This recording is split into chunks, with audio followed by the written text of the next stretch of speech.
Há algum tempo a gente vem fazendo portfólios temáticos, ou seja, a partir de um tema, a partir de uma ideia, se constrói toda uma história para que as peças da agência sejam mostradas. Então, quando é definido o tema do portfólio do ano, os alunos eles partem para uma busca de referências estilísticas, de estilos de texto, de narrativas diferenciadas, de técnicas de elaboração de imagem, de tratamento de imagens. Então, essa pesquisa faz com que haja um aprofundamento muito maior no fazer publicitário. Nesse ano especificamente, a ideia que foi gerada foi de um laboratório experimental, que representa exatamente a agência do NIC, a Agência Experimental de Publicidade do Núcleo Integrado de Comunicação da Unifor. Quando a gente definiu que o portfólio seria desenvolvido dentro de um laboratório experimental, a gente criou os personagens. E então a gente teve que dar uma história prévia para esses personagens, saber de onde eles tinham vindo, por que eles tinham aparecido naquele laboratório, quem era cada um deles, se havia família, se não havia, qual era a profissão, enfim. A gente criou uma historinha de vida para cada um dos personagens, a fim de que aquele ponto inicial da história de cada um deles, né, coincidisse também com o fato de tê-los levado até o laboratório. O professor Telúrio, ele foi pensado como um publicitário, que era um grande publicitário, premiadíssimo, cheio de ideias maravilhosas e que estava cansado de ver o bombardeamento exagerado de publicidade ruim no mercado. E um dia ele tem um surto e resolve criar o publicitário perfeito. Então ele resolve se isolar no alto de uma montanha, cria um laboratório onde ele vai gerar uma série de fórmulas para criar esse publicitário perfeito. O Milton, que é o ajudante atrapalhado, ele é engraçado porque ele foi, a gente se baseou em alguns estagiários para criar o Milton, né? Um jeito louco, um jeito meio despojado, um jeito meio atrapalhado também, que é muito comum em relação a estagiários, pessoas que estão começando no mercado de trabalho e estão entrando agora, que com o tempo vão se dando bem no mercado. Milton sempre foi um garoto curioso e observador, porém, seu jeito tímido e atrapalhado era motivo de piadas de todos ao seu redor. Certo dia, foi desafiado pelos colegas a subir até o misterioso e amedrontador laboratório do professor Telúrio. Naquele mesmo momento, Telúrio percebeu que precisaria de alguém para testar os experimentos realizados por suas cobaias. A visita de Milton caiu como uma luva para os planos do professor, que acabou por acolhê-lo como seu fiel ajudante. Já o rato, que é o terceiro personagem, o Milton adota. O rato era um rato de rua que ia sempre lá para o laboratório para comer os restos de pizza. E de novo a gente tem o estereótipo, né, do publicitário sempre comer pizza. O Milton adota o rato, como ele é o Milton, que é um garoto especial, um garoto que vive no próprio mundo, ele dá o nome ao rato de rato. Que sofre um certo acidente e passa a ser também um publicitário, passa a ter as características de um publicitário. O rato minimamente se torna o protótipo do publicitário perfeito que o professor Telúrio tanto busca. Então é a partir da junção desses três personagens que toda a história começa a se desenrolar. O grande problema da direção de arte foi definir visualmente o portfólio. A gente tinha que ver se seria só ilustrações, seriam colagens. Mas a gente resolveu usar a técnica do paper toy, que a gente vinha percebendo como uma tendência no mercado mesmo.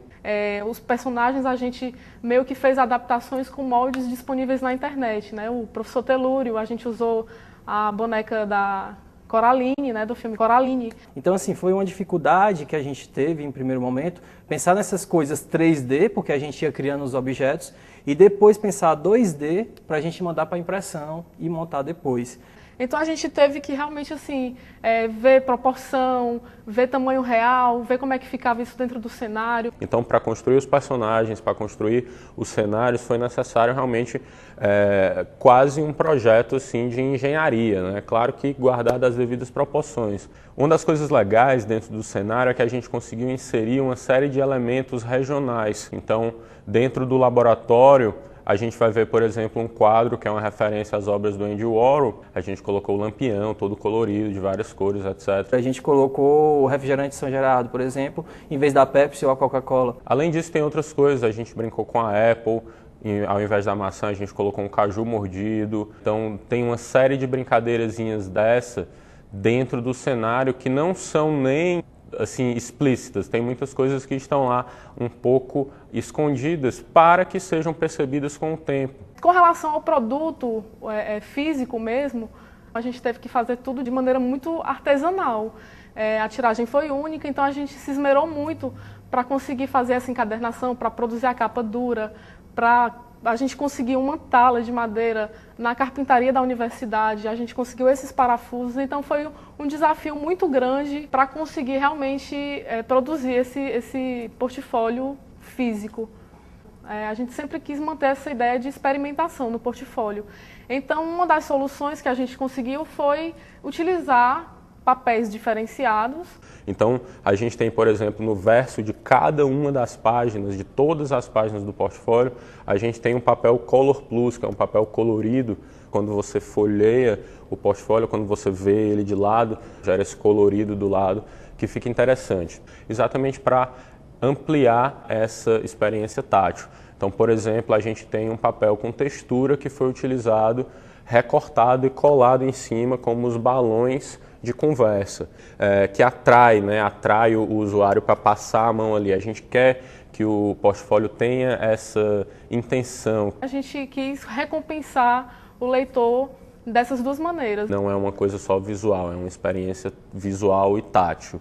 Então a gente pensou muito nisso no caso do impresso. No caso do digital, a gente tentou pela interação, você clicar num lugar aí para uma cena, ou clicar num objeto e descobrir o que vai acontecer ali, ampliar também essa relação usuário e produto. Cadê a pasta do Job 267? Eu tinha certeza que estava aqui. Ai, tô procurando, vai ter que aparecer. Eu, hein? Que povo mais aperreado! Primeiro stop motion, eu nunca tinha trabalhado com stop motion. Foi bem interessante desenvolver, porque a gente teve que estudar sobre o stop motion, né? Fazer o bonequinho, treinar passos. A gente trabalhou com chroma key nas bocas. Usamos uns 2 softwares para fazer isso. A gente não tinha trabalhado ainda com Final Cut, então foi mais uma experiência, né, que a gente teve. Até que chegou o resultado final, que foi as animações. Desisto, cara, não dá pra alcançar não. Ah, meu caro Tampinha, deixe que eu pego pra você. Meu nome é Matheus Lima e eu sou o dublador do Rato.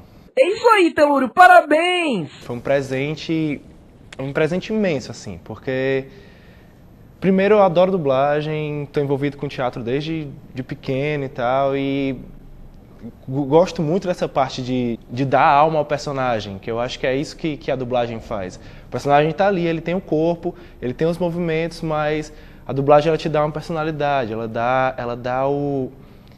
ela diz quem é o personagem, ela diz para que o personagem veio. Fui responsável pela trilha sonora do projeto. Tentei pegar uma linha, né, assim, do que eles estavam querendo, assim, realmente tentar criar realmente uma coisa regional, tentando pegar um pouco do forró, do pé de serra, né, com um elemento eletro mesmo, né, assim, tipo, com sintetizadores. E eu estava acabando de chegar um equipamento novo, que era o Launchpad, em casa e tal, eu estava começando a experimentar. Aí utilizei violões, uma sanfoninha, umas programações de bateria eletrônica e tal. É importante frisar o desenvolvimento dos alunos que participaram, porque para fazer tudo isso foi necessário, como eu falei, um conhecimento específico, uma pesquisa específica. Então acho que o nível de aprendizado dentro desse projeto é tão importante ou mais do que até o resultado final em si. E foi um grande desafio, mas foi muito gostoso de fazer. Acho que foram desafios que a equipe toda aprendeu. E assim, foi extremamente rico, foi um aprendizado gigante. Eu super aconselho assim, sei lá, os estudantes de publicidade de experimentarem mesmo. A agência é uma oportunidade única, é o primeiro grande passo que a gente dá para o mercado de trabalho. Então esse portfólio acabou gerando também uma nova identidade para a Agência Experimental do NIC. E a gente espera que a partir de agora a gente tenha novos caminhos, novos rumos para trilhar a partir de novas ideias, novos conhecimentos, abraçar mesmo outras outras áreas.